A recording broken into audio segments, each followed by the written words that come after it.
Bismillahirrahmanirrahim. Assalamualaikum warahmatullahi wabarakatuh. Kembali lagi bersama channel kami Kindandin Family. Insya Allah selalu memberikan informasi yang bermanfaat. Kali ini kita akan bahas tentang cara membuat soal dengan menggunakan Google Form. Ya, mungkin teman-teman sudah banyak yang tahu ya tentang Google Form, tapi sambil mengingatkan atau bagi yang belum tahu silakan diperhatikan ya. Caranya cukup mudah, kita hanya membutuhkan sebuah akun Google atau Gmail ya. Kalau sudah memiliki akun Google, kita tinggal masuk ke website drive.google.com. Jadi kita membuat dokumen Google Form-nya melalui Drive ya. Sekali lagi alamatnya di drive.google.com ya. Kemudian ya silahkan ditentukan di mana kita mau menempatkan soal dengan Google Form tersebut. Apakah di My Drive atau Drive sendiri ya. Atau misalnya mau ditempatkan dalam sebuah folder lagi. Misalnya di sini saya contohnya adalah kumpulan soal ya. Kita buka. Jadi nanti file soal Google Form-nya berada posisi di sini. Kalau misalnya ingin membuat folder baru, tinggal klik kanan saja. Klik kanan, kemudian pilih. Oke, di luar ya. Klik kanan, pilih new folder. Ya, klik kanan, pilih new folder. Di sini saya akan membuat soal di folder kumpulan soal. Di area luar saya klik kanan ya. Kemudian Google Form. Kita pilih blank form ya atau formulir kosong kalau bahasa Indonesianya.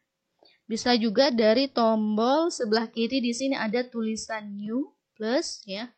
Kita klik kemudian kita pilih Google Form juga. Kemudian blank form. Kita klik. Nah, disinilah kita akan membuat soal dengan Google Form tersebut ya. Ini adalah judul. Oke, ini adalah judul ini adalah judul dari Google Form-nya yang nanti akan tampil kepada siswa ya. Misalnya kita tuliskan PTS Bahasa Indonesia semester 1. Nah, di sebelah kiri atas ini ada tulisan untitled form. Ini adalah judul filenya. Judul file yang berada di Google Drive ini. Nah, ini ya, untitled form. Nah, kalau untuk merename-nya bagaimana? Ketika kita membuka Google Form-nya, kita bisa tinggal klik di sini, nanti akan mengikuti judul header-nya. Atau, nah seperti ini. Atau kalau mau di rename, nanti tinggal di file draft-nya, tinggal diklik kanan, kemudian rename. Ya, sudah berubah ya. Tinggal diklik saja. Kemudian setelah judul ada form description, silakan membuat deskripsi tentang Google Form ini. Apa maksudnya? Misalnya berikut adalah soal. Di sini bebas ya. Oke, seperti itu. Kemudian karena Google Form ini sifatnya seperti formulir ya, tetapi kita bisa men-settingnya untuk ujian. Jadi nanti kita setting sebagai quiz dulu. Nah, sebelum mengerjakan soal, alangkah lebih baiknya kita menyiapkan form untuk mengisi nama. Misalnya nama. Nah, perhatikan di sebelah kanan, setelah form inputan ada di sebelah kanannya, ini ada gambar. Jika kita ingin menyisipkan gambar, silakan tinggal diklik, kemudian pilih gambarnya. Nah, kemudian di sini tipe inputannya mau apa? Form inputannya mau apa? Short answer itu jawaban pendek, ya. Nanti kotak akan muncul kotak di sini untuk jawaban siswa ya. Kalau nama kan hanya sedikit ya, jadi pilihannya short answer. Yang lain banyak ya, ada bentuknya paragraf. Misalnya kalau kita membuat soal esai, kemudian siswa membutuhkan space yang cukup lebih besar daripada jawaban pendek ya, kita pakai yang paragraf ya. Oke, kemudian untuk menambahkannya, kita di sebelah kanan ini ada toolbarnya ya. Kalau untuk menambahkan item inputannya, kita klik tanda plus. Setelah nama apa? Misalnya kelas. Nah, kalau misalnya kelas, bisa nanti siswanya mengisikan langsung, atau misalnya kita mau setting supaya siswa itu tinggal memilih option yang kita sediakan. Misalnya contohnya saya di sini menggunakan drop down. Artinya ketika tampil di siswa, untuk isian kelas nanti siswa tinggal memilih. Contoh di sini ada optionnya mau berapa? Di sini misalnya saya tuliskan 10 sija 1. Ya, kemudian tinggal enter, lanjut 10 sija 2. Kalau untuk menambahkan tinggal enter aja atau klik ke bagian bawah berikutnya. Ya. Seperti itu ya. Nah, apakah nama dan kelas ini wajib diisi? Artinya kalau form inputan tidak diisi nama dan kelasnya, maka siswa tidak bisa lanjut ke soal. Nah, di sini ada required. Jadi sangat disarankan untuk mengisi, diwajibkan ya. Di set ini required-nya. Artinya kalau kita menonaktifkan required ini, siswa misalnya tidak mengisi form inputan ini, maka siswa tetap bisa mengerjakan. Ciri bahwa sudah tersetting required itu ada tanda bintangnya. Oke, seperti ini ya. Nah, supaya mempermudah, kita dibuat dua bagian. Pertama, siswa cukup menginputkan nama dan kelas. Kemudian baru masuk ke soalnya. Jadi jangan langsung disatukan dengan soal ya, supaya lebih fokus siswa mengisi data dirinya. Nah, untuk pembagian tersebut, karena tadi saya ingin membuatnya dua bagian, pertama form inputan data diri, kemudian berikutnya siswa akan masuk ke dalam soal, maka dibagi dalam section pembagian tersebut. Nah, untuk menambahkan section atau bagian berikutnya, di bagian toolbar ada di paling bawah, add section. Tapi tempatkan setelah siswa menginputkan kelas ya. Kita lihat. Kita klik add section. Ya. Silakan diisi judul sectionnya apa, judul bagiannya apa. Misalnya soal PTS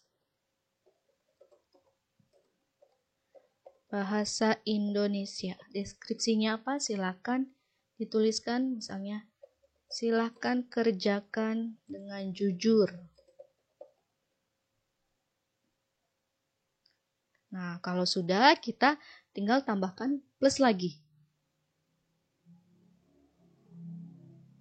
Di sini kita tinggal memasukkan soalnya. Nah, silahkan teman-teman siapkan soalnya yang akan kita inputkan ke dalam Google Form ini. Kita bisa tinggal copy paste saja atau mau langsung ketik di sini bisa ya. Kalau mau copy paste, kita buka dulu file soalnya, misalnya di sini ya. Nah, kita copy satu-satu. Misalnya ini soal nomor 3. Untuk nomor dan option tidak perlu disematkan ya, karena biasanya khawatir siswa mengingat nomor soalnya. Nah, bisa di-sharing ke teman-temannya atau misalnya bisa contek-contekan sama temannya. Soal nomor 3 jawabannya apa dan sebagainya ya. Kemudian ini tempat untuk soal. Nah, apa pilihannya? Pilihan form inputannya multiple choice karena bentuknya PG. Kalau mau berupa esai, kita pilihnya paragraf atau short answer. Multiple choice, ya. Kita masukkan dulu. Nah, untuk option kita tinggal copy saja langsung dari A sampai dengan E-nya ya. Kita copy, kemudian paste di sini. Nah, otomatis masuk ya. Tetapi mohon untuk optionnya dihapus. Kenapa? Khawatir dicontek oleh teman-temannya. Ya.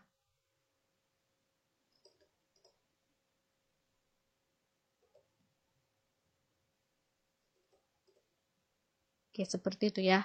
Nah, untuk bagaimana cara setting jawabannya? Cara setting jawabannya, nah, di sini karena ini masih berupa default ya, hanya berupa formulir, kita harus setting pengaturannya. Formulir ini kita jadikan sebagai quiz ya. Jadi teman-teman jangan sampai lupa. Boleh kita lakukan di awal atau misalnya di tengah-tengah atau di akhir tidak apa-apa ya. Yang penting kita tidak lupa untuk men-setting bahwa formulir ini berupa quiz supaya bisa dinilai secara otomatis ya. Caranya kita ke bagian atas, di sini ada menu setting yang lambangnya gear ya. Kita klik setting, kemudian nah, ini untuk pengaturan formulirnya. Di bagian general ya, di sini ada pengaturan apakah kita memerlukan email atau tidak. Kemudian pengisian formulir ini dibatasi atau tidak. Misalnya di sini ada limit to one response. Jadi dalam satu email hanya bisa, misalnya siswa mengisi formulir ini login menggunakan email, maka dia hanya bisa mengisi sekali ya. Tapi kalau tidak, maka siswa bisa mengisi berapapun, ya. Termasuk tanpa login akun Gmail pun masih bisa ya. Presentation. Nah, presentation di sini kalau mau menampilkan progress barnya silahkan. Kemudian di sini ada confirm message. Artinya ketika sudah selesai inputan, nah pesan apa yang ingin kita tampilkan di sini ya. Misalnya terima kasih. Terima kasih sudah mengerjakan soal. Jadi pesan di akhir setelah siswa sudah mengklik submit. Ya, misalnya kita isi seperti ini. Kalau tidak diisi tidak apa-apa, tapi tadi tampilannya default ya. Nah, yang paling penting adalah di menu quizzes ini ya. Kita klik, nah, make this a quiz. Jadikan ini sebagai quiz. Kita klik ya. Nah, di sini ya. Di sini diperhatikan untuk quiz optionnya, apakah akan ditampilkan ya setiap option poinnya berapa atau tidak. Nah, kemudian di sini respondennya siswa dapat melihat jawaban soal yang tidak dijawab atau tidak. Kemudian jawaban benarnya akan ditampilkan atau tidak. Kemudian hasil poinnya akan ditampilkan atau tidak. Jika iya, maka checklist saja. Jika tidak, maka unchecklist. Misalnya saya hanya ingin menampilkan nilainya saja. Jadi siswa bisa melihat nilainya. Ya. Ini yang diaktifkan. Yang selebihnya tidak. Untuk correct answer ya otomatis usahakan tidak ya. Khawatir di-share ke teman-temannya. Kita klik save. Nah, ketika sudah setting ini sebagai quiz, di bagian pertanyaan, bagian bawahnya ada di sini answer key atau kunci jawabannya. Kita klik. Nah, kita masuk ke sini. Silakan dipilih jawaban yang benar yang mana. Ya. Di bawah ini adalah kalimat yang bersinonim adalah, dan jawabannya yang mana? Tidak perlu menggunakan option A, B, C, D, E. Kenapa? Untuk menghindari siswa membagikan soal-soal yang kita berikan, ya. Khawatir di screenshot dan sebagainya. Saya nomor kalimat tentang sinonim, jawabannya A dan sebagainya, ya. Kita pilih mana jawabannya, misalnya ini ya. Nah, kalau dia bertanda hijau berarti ini sudah di-set sebagai jawaban. Kemudian sebelah kanan soal, di sini ada poin. Silakan setting poin per soalnya berapa atau bobot soalnya berapa poin, ya. Kalau misalnya soalnya 10, kita mau setting 10 atau misalnya 25 supaya jadi 10 atau misalnya 100 ya, terserah. Tapi di sini bilangan bulat settingnya. Contoh misalnya kita settingnya 10. Kalau sudah klik done. Nah, ini ya untuk satu soal. Kemudian soal berikutnya. Kita tinggal lanjut saja sampai dengan soal yang terakhir. Nah, kalau untuk gambar bagaimana? Gambar caranya juga cukup mudah ya. Kita tinggal setting gambar saja. Untuk pertanyaan ada di sebelah kanannya. Misalnya pertanyaannya berupa gambar, kita tinggal klik tanda gambar ini ya. Nah, uploadnya dari mana? Mau dari komputer atau misalnya sudah ada di Google Drive, silahkan. Atau mau langsung searching dari Google, silahkan. Misalnya tentang komputer.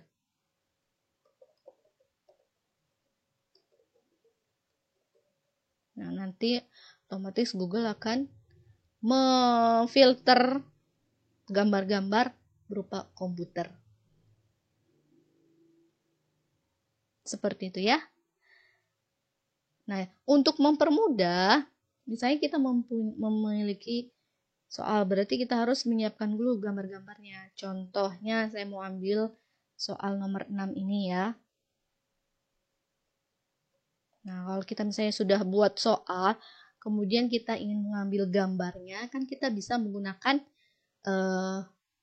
print screen yang ada di keyboard ya.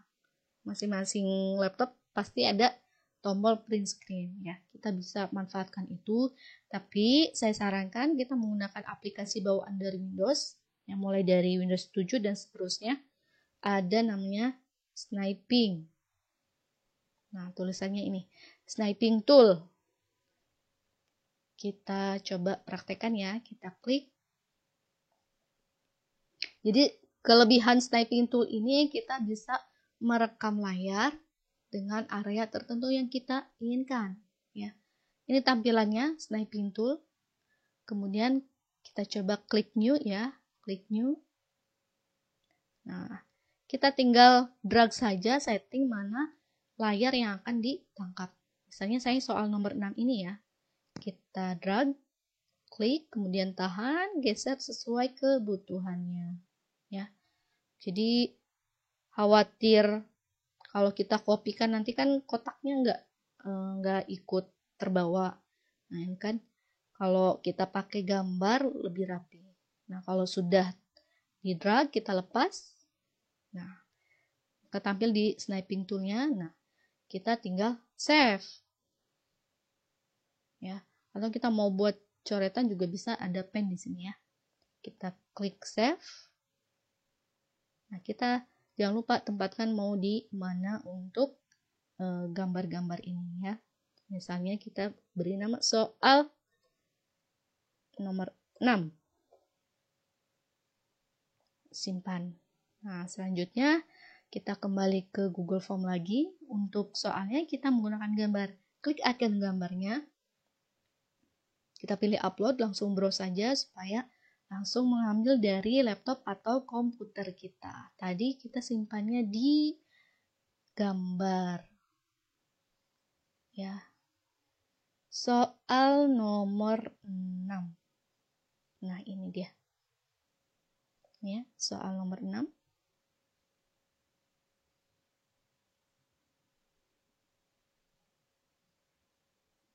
Nah, maka tampil seperti ini ya.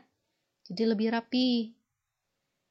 Kita tidak perlu menuliskan pertanyaan di sini, cukup langsung diwakili oleh gambarnya. Jadi biar tidak dua kali ya copy paste soalnya, ya input gambarnya. Jadi mending sekalian kita ambil soal dan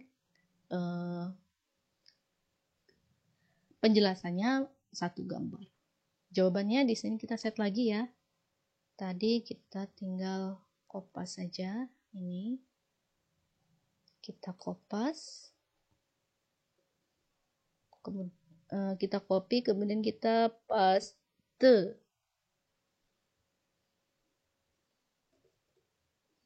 Baru kita hapus. Jadi biar tidak satu-satu option kita ketik atau kita copy paste, cukup langsung semua, tinggal biar nggak bolak-balik ya, tinggal hapus optionnya saja. Nah, seperti itu ya. Jangan lupa untuk setting kunci jawaban ya. Jawabannya apa, misalnya ini, kemudian poinnya berapa. Oke, kita done.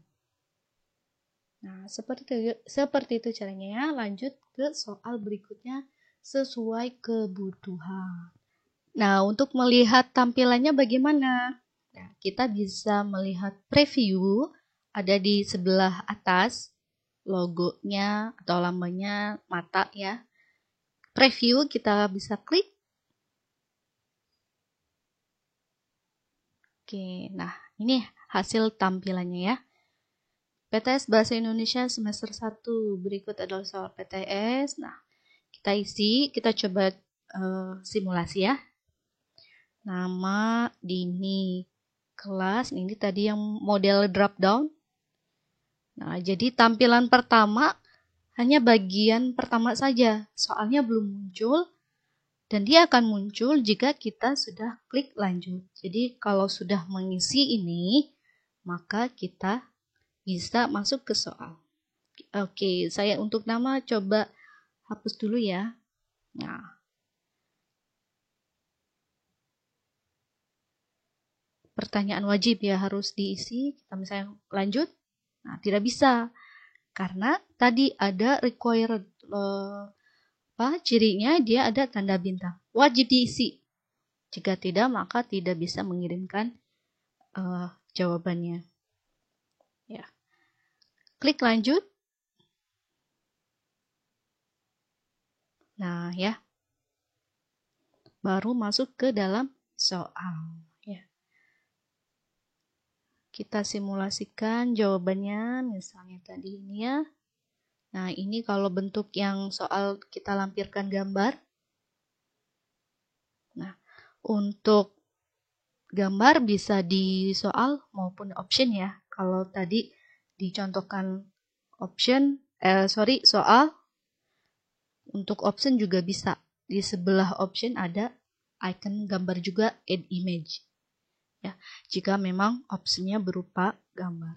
Kita pilih, kita klik submit ya.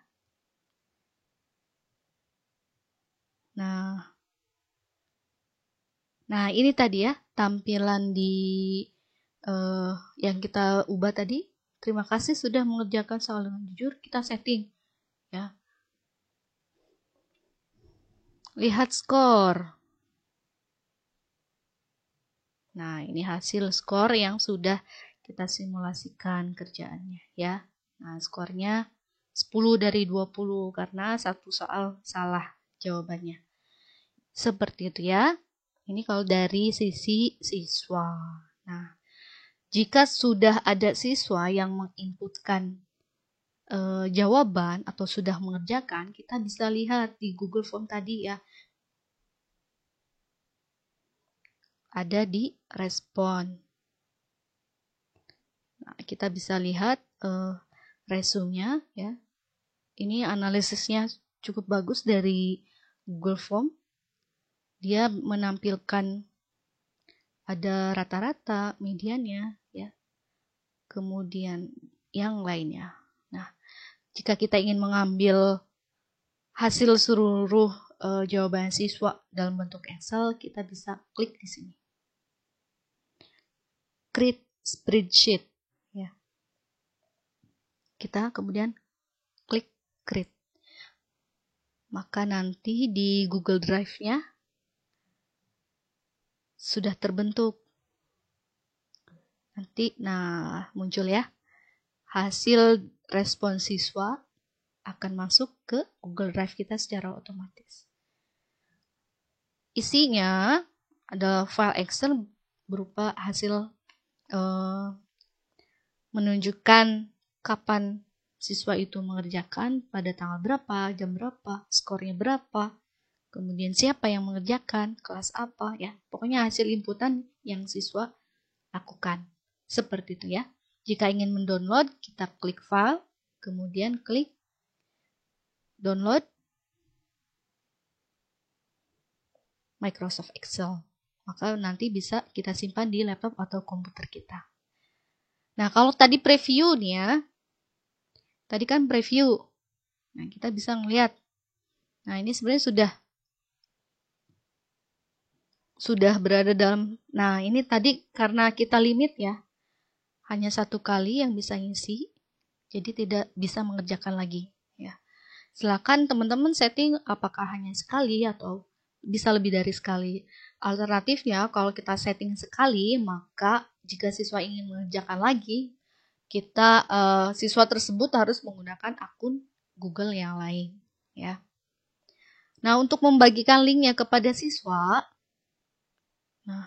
kita perlu pahami juga sebelum siswa mengerjakan, tentu siswa harus memiliki link untuk mengerjakannya. Nah, untuk membagikannya, di sebelah setting ada menu send, tombol send ya, atau kirim.